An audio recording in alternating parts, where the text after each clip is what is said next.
Welcome to another episode of Fairfield Celebrity Theater. Today we have as our guest Rajiv Sachal. Rajiv, welcome to Fairfield Celebrity Theater. Thanks for having me on. No problem. Hey, you're a comic. That's correct. You grew up here in Fairfield. I did. When did you first discover your love for comedy? Well, I guess I could answer that question in a couple different ways, whether I discovered a love for stand-up or just being funny in general. So being funny in general happened at Fairfield Central Elementary, where I went for kindergarten through third grade, and in third grade I became funny.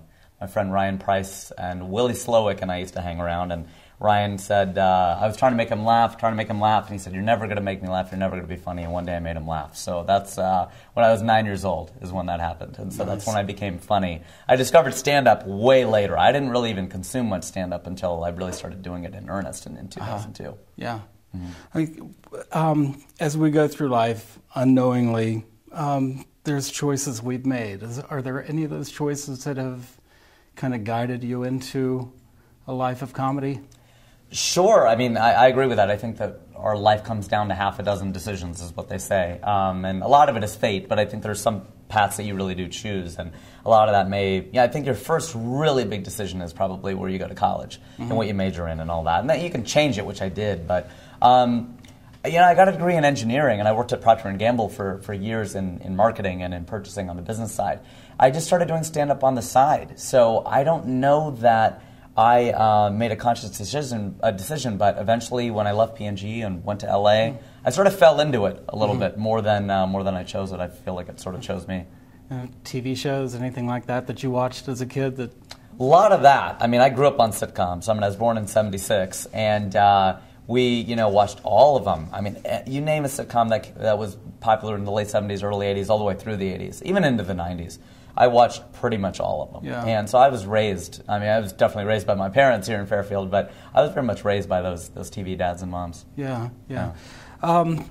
You mentioned being at Central Elementary. What about when you were in school? I mean, we all have to behave. There's, the proper protocol. Sure. Did you suppress any of the comedy? I don't think I did. I think that's where I learned my timing, because you had to get your funny, witty comment right in at the right moment, where the teacher had just finished her sentence and you could get something in before someone else could. Yeah. Or at that, you learn, it only occurred to me recently, that's probably where I learned timing, is in a classroom is a good place to do that, because you've got such a small window. And I got away with it because I sort of walked the line between teacher's pet and pet peeve, because I made my numbers. I got A's in class. And so I think when you do well in school, then you get a little bit more leeway. I think if I were failing out, then that may not have had the latitude. I think we all went to school with a few of those. Oh, absolutely. Sorry, losers out there. Yeah, no, I think I wanted to be class clown, but I was class president, and I don't think they were going to give me two superlatives. Sure. So. How did Ryan guide you through comedy as kids? Well, it's funny. He had transferred schools, or we lost track of each other. In fact, he's one of the few people that I have not found on Facebook, or has not found me. I mean, I think at this point I've found, or people have found me, just about every single one. There's not anyone from my past I'm like, I wonder where she is, or I wonder where he is. They're all on Facebook. Right. And I talk about that in my act. It's the elimination of the past. I mean, if you want to know how your senior prom date's doing, you could look her up right now and see what she did yesterday. Yeah. And it's a really odd world in which we live. So I don't know that he so much guided me, but it was a challenge trying to make him laugh. Yeah. And being funny amongst guys, that's currency right there. If you're funny, it's like being pretty for a girl. Laugh. Yeah. I don't know. I don't want to know what you say about my age group with Facebook. Gosh. Well, my parents are on Facebook, so you're not as old as they are. Okay. Did you perform for the family when you were a kid? Yes, I did. I mean, I don't know that I did straight stand-up, but I was definitely funny in my household. And I have two brothers, fraternal twins. So I graduated in '94 from Fairfield High School, and they graduated in '98. They're fraternal twins. Of course, they're the same age.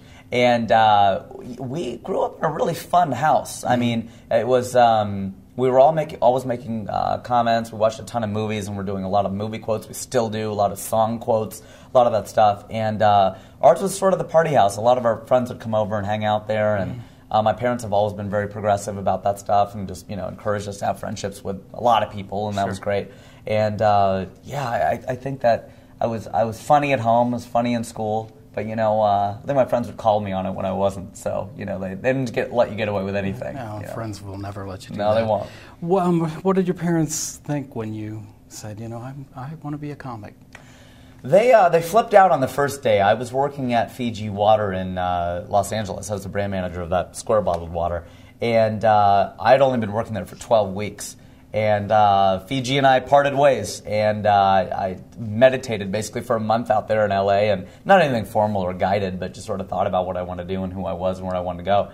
And I called them, and they day one I think they flipped, but day two they settled in. They were like, all right, go get on Jay Leno, go get on the Tonight Show. If that's what you're going to do, just do it well. Yeah. Did they guide you with that or give you any advice? Not that they were in show business, but true. Although my dad's family, in Bombay has been involved in Bollywood films for a long time, so tangentially, somewhat directly making films, and they have some sort of an idea of what entertainment is about.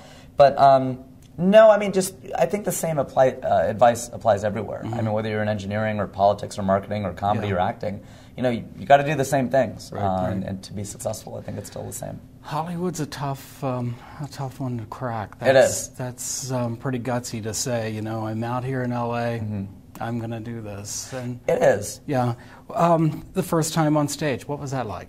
First time on stage, I killed. I did really well, which is actually not unusual. A lot of comics, the first time on stage, will do really well. And, I don't know why that is. I think sometimes maybe you don't know what you're doing. You're just up there and you're just having fun. Yeah. And as you get more and more advice and you start to work on the craft of it, you do need to develop the craft. It's like acting or underwater basket weaving or engineering or anything else.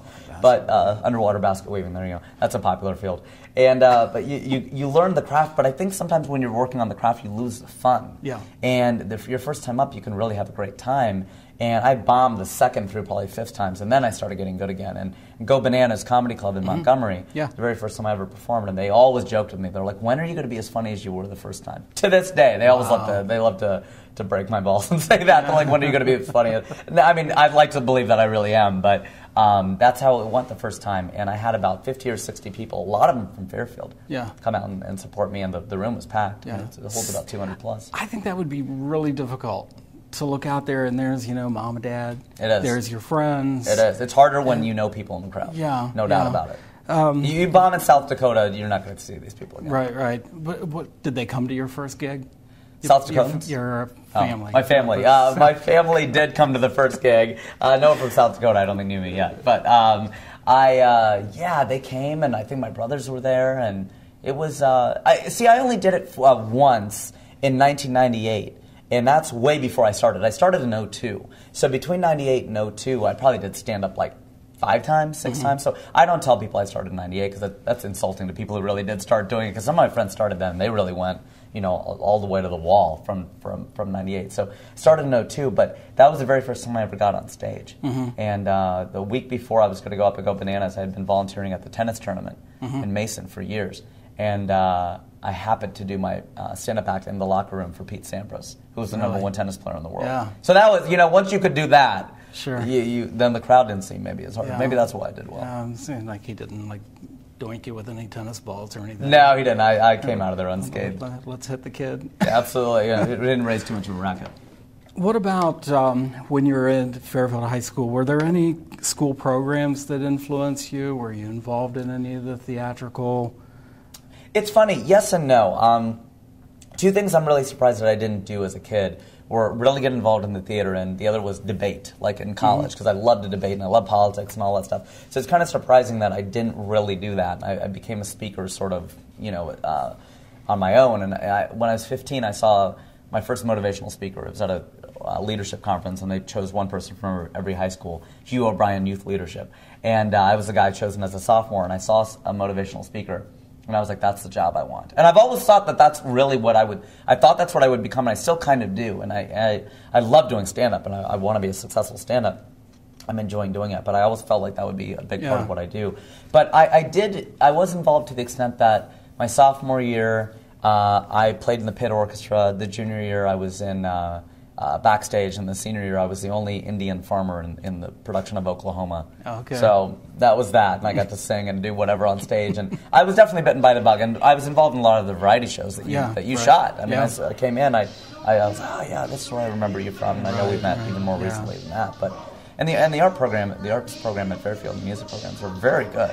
I don't know how they are now, but I know when I was there, they were fantastic. Us, don't you? I think we deserve the light first.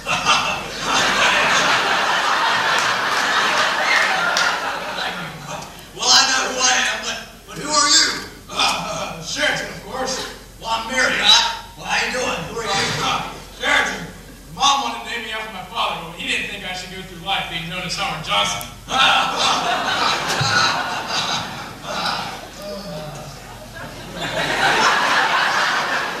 Well, you know my favorite movie lady? Who is that? Minnie Vale. Oh, I remember her. Tall, blonde, beautiful. Yeah, that's the one. Maybe it was her sister. Is there any just one person that said, you know, you need to go into comedy, or do you think it just kind of evolved? I don't think anyone ever said you should be a stand-up comic, because I was such... I don't know if overachiever is an insult or a compliment. I've never understood that word, really. But I achieved a lot, I guess. I got, A's in class, and I went on to be an engineer. So I don't think people are like... I think people assumed I'd become a doctor or an engineer or something. People are like, you need to go into stand-up. Yeah. Because I don't know. I don't know if a lot of stand-ups went into it that way. You have the kinds that kind of just went into it on their own, and then there's like, oh, they're the guy at the bar that's making everybody laugh, like, oh, you should go into stand-up. Sure. And generally those guys do very poorly in stand-up, because they can react well to what's going on in the room, but they can't really create something from nothing. Yeah, and that's an interesting point. It is very difficult to stand there and come up. Sometimes you have to be quick-witted. Mm-hmm. They can be quick-witted. Right. They can interact with people, sure, but they can't interact with themselves. Very true. So I mean, it's a skill. Yeah. I mean, it's something you definitely can learn. Mm-hmm. Well, it's a skill. I mean, you said exactly right. I mean, stand-up comedy is a skill, and being funny is a talent. Yeah. You can't teach somebody to be funny, but you can teach them to do stand-up. It's like rhythm to a dancer. That's what comedic timing is to a comic. I mean, you could be a dancer without having rhythm, but you're just going to have to learn how to count. No, I cannot be a dancer.